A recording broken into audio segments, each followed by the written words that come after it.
اعوذ باللہ من الشیطان الرجیم، بسم اللہ الرحمن الرحیم۔ شہید عباس بابائی کی داستان کتاب شوق پرواز سے۔ عباس خود کو دشمن کے حملے کی زد میں لاتا تھا۔ ایک دن جنگی آپریشن کے دوران میں عباس کے ساتھ خلیج فارس پر جہاز اڑا رہا تھا۔ اس دن ہمیں تیل بردار اور تجارتی کشتیوں کو انٹرنیشنل علاقے تک اسکورٹ کرنا تھا۔ خبروں کے مطابق دشمن کا ارادہ تھا کہ وہ اس کارواں پر حملہ کرے۔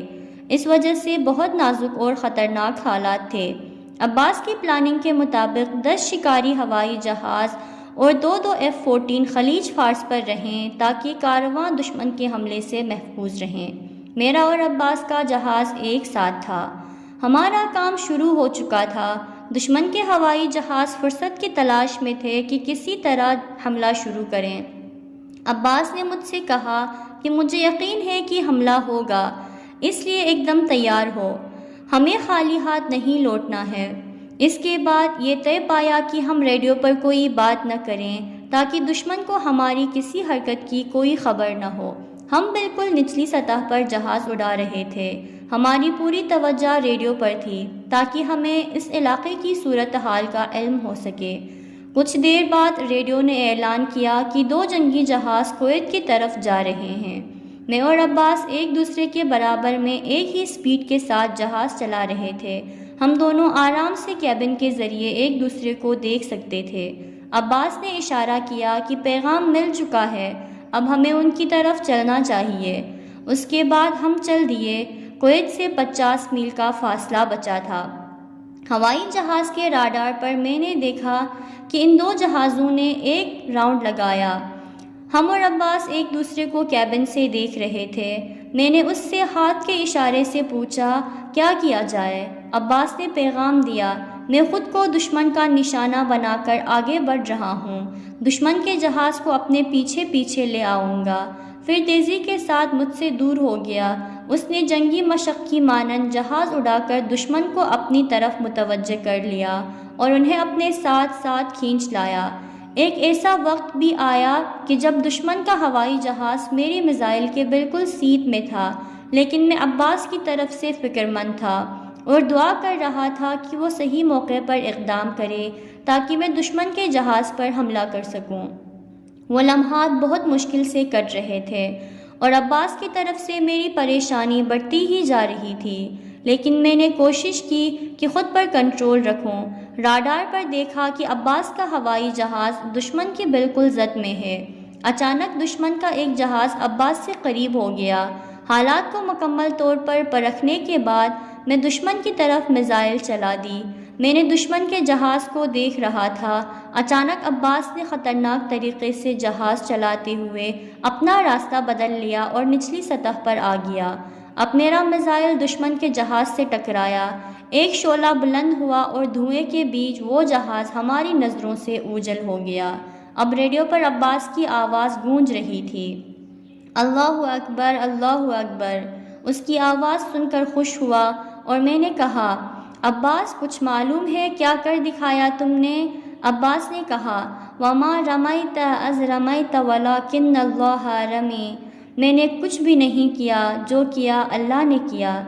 اس دن عباس کی جرأت کی وجہ سے ہمارا آپریشن کامیاب رہا اور کشتیاں پار ہو گئیں۔ میں اس دن کی کامیابی کو عباس کے خدا پر توکل کا نتیجہ سمجھتا ہوں۔ وہ انتہائی بحرانی حالات میں بھی خدا کو نہیں بھولتا، اور اسی یاد نے اس سے یہ جرأت دے رکھی تھی کہ وہ اتنے خطرناک قسم کے کام کر دکھاتا تھا۔ کرنل پائلٹ فضل اللہ جاوید نیا کی زبانی۔ آئیڈیل شخصیت۔ ایک بار میں نے اپنی چھاونی میں ہال کے ایک کونے سے رونے کی آواز سنی۔ میں پاس میں گیا تو دیکھا کہ شہید بابائی تھے۔ شہید بابائی کی کوشش ہوتی تھی کہ ان کی عبادتیں بھی ظاہر نہ ہوں، تو ظاہر ہے کہ فوج کے ہوائی آپریشنوں میں ان کے کیے گئے کام کیسے ظاہر ہو سکتے تھے۔ اپنے کاموں میں انہیں مذہبی آدمیوں سے بہت دلچسپی تھی، البتہ جو لوگ مذہبی نہیں تھے ان سے شہید کا رویہ بہت دوستانہ ہوتا تھا۔ مثلاً ایک پائلٹ تھا جو نہیں چاہتا تھا کہ جنگی جہازوں کو اڑائے۔ بابائی نے مجھے اس کے پاس بھیجا اور کہلوایا کہ بابائی کو تم سے کام ہے۔ اس وقت کچھ ایسے حالات تھے کہ چونکہ شہید بابائی ایک نیک اور دیندار انسان تھے، کچھ لوگ ان سے اچھی طرح نہیں ملتے تھے یا ان سے ملنا ہی نہیں چاہتے تھے، کیونکہ سمجھتے تھے کہ وہ بہت سختی کرنے والے آدمی ہیں۔ حالانکہ ایسا نہیں تھا۔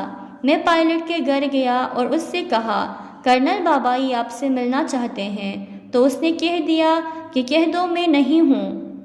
میں نے بھی ان سے بتا دیا کہ ظاہراً ان کے یہاں کوئی مہمان ہے، اس لیے وہ آپ سے ملنا نہیں چاہتے ہیں۔ بابائی خود اس کے گھر گئے اور اس طرح اس کا دل جیت لیا کہ وہ پھر سے فوج میں لوٹ آیا۔ جنگ کے دوران خدا کی دی ہوئی فکر اور سوجھ بوجھ کی وجہ سے وہ حلال مشکلات تھے، صرف جنگی حالت کی وجہ سے نہیں بلکہ وہ ذاتی طور پر ایسے ہی تھے۔ انہوں نے جنگ کے دوران بہت مشکلات برداشت کیے، بہت زحمتیں اٹھائیں۔ اگر وہ شہید نہ ہوتے تو ان کے حق میں ظلم ہوتا، کیونکہ واقعاً وہ اس شہادت کے مستحق تھے۔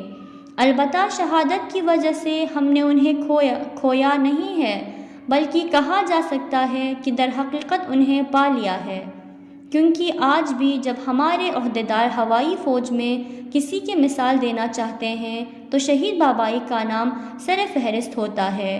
اگر وہ زندہ ہوتے شاید ان پر اتنی توجہ نہ ہوتی، لیکن آج ہم ان کے کردار اور رہن سہن میں غور و فکر کرتے ہیں تو واقعاً انہیں ایک ایسا انسان پاتے ہیں جو بہت سے جوانوں کے لیے آئیڈیل بن سکتا ہے۔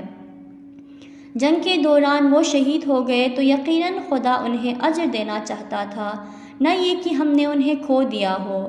آج ان کی شہادت کے باوجود فکر بابائی زندہ ہے، جس نے بہت سے بابائی پیدا کیے ہیں۔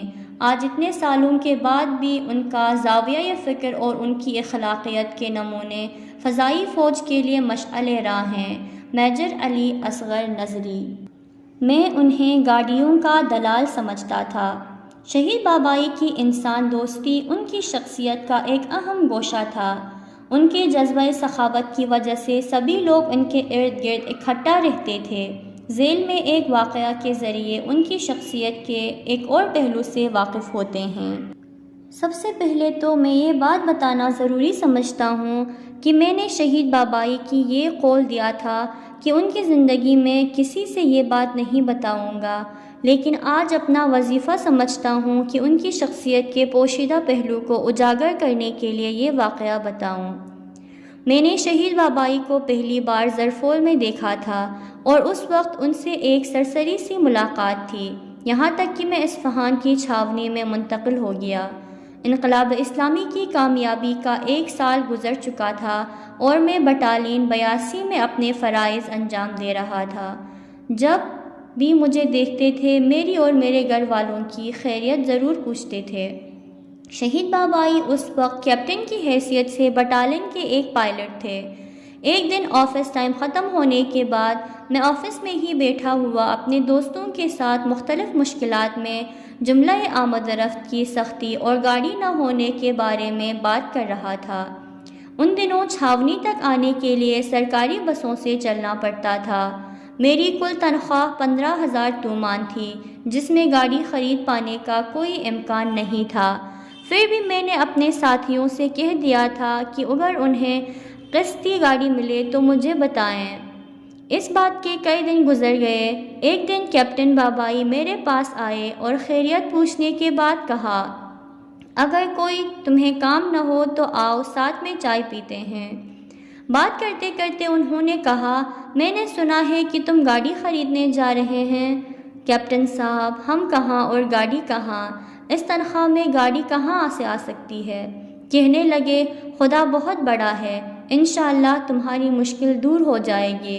اس کے بعد مجھے دیکھتے ہوئے کہا، تمہیں جو گاڑی پسند ہو دیکھ لو، باقی کا کام میرا ہے۔ میں ان کی باتوں کو صرف رسمی سمجھ رہا تھا، اس لیے میں نے اس کے بارے میں سنجیدگی سے نہیں سوچا۔ 1 ہفتے کے بعد گھر کی گھنٹی بجی، دروازہ کھولا تو دیکھا کہ کیپٹن بابائی کھڑے ہوئے ہیں۔ کہنے لگے، دیکھو یہ گاڑی تمہیں پسند ہے؟